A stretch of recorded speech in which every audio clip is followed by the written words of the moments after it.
June 26th, United States Supreme Court ruled in the Windsor case that individuals in same-gender marriages are no longer barred from federal recognition of their marriage. The Supreme Court determined that Section 3 of the Defense of Marriage Act, or DOMA, was unconstitutional. This will mean that in many cases, individuals in legal same-gender marriages will be treated as any other married couples in the United States.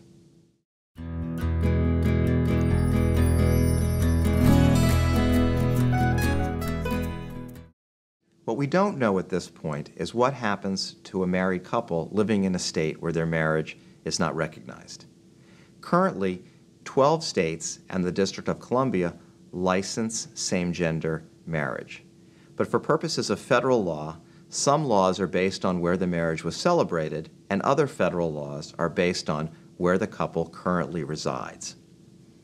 So, if a couple is living in a state where their marriage is not recognized, the IRS may not recognize their marriage for federal tax purposes.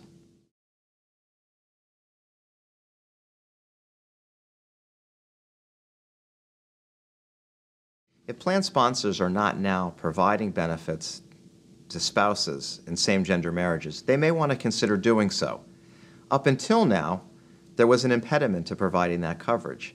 The value of the coverage provided to a participant's same-gender spouse could not be provided on a tax-qualified basis, just like benefits to domestic partners cannot be provided on a tax-qualified basis. What that meant was the value of the coverage provided to the same-gender spouse was imputed as income to the plan participant, and they would have to pay taxes on that coverage. The employer would have to pay FICA and other payroll taxes on the coverage, and that has now been removed, at least in states where the same-gender marriage is recognized.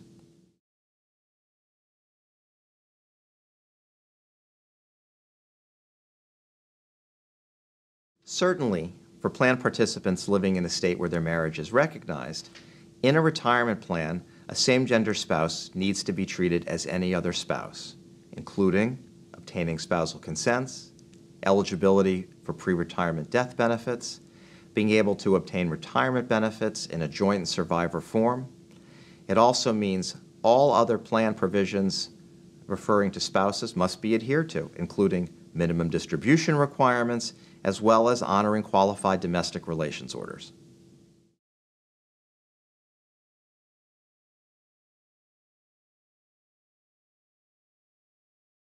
For plans that are currently covering domestic partners, it's important to remember that domestic partners are not the same as legally married spouses. For example, providing health benefits to a domestic partner is still going to result in imputed income to the plan participant, even if they are living in a state where same-gender marriage is recognized. What plan sponsors may want to do is take some time, communicate with their participants, and see if in fact they are in same-gender marriages. And if they can provide the documentation that they're in a legally recognized marriage, in this case, the imputed income would stop. And you'd know that they were eligible for benefits under a retirement plan. For plans that are only covering domestic partners and haven't considered covering same-gender spouses, they're probably going to want to take a look at that now that same-gender marriages are legally recognized under federal law, at least in the states that recognize those marriages.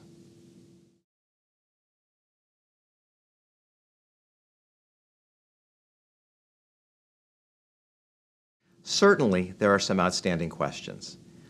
One significant question is whether the Windsor decision can be applied retroactively.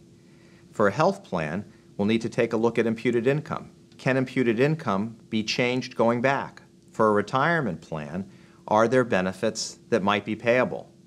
Another question where guidance will be helpful is whether participants can make changes in their Section 125 flexible benefit elections mid-year, or will they have to wait until the next open enrollment period?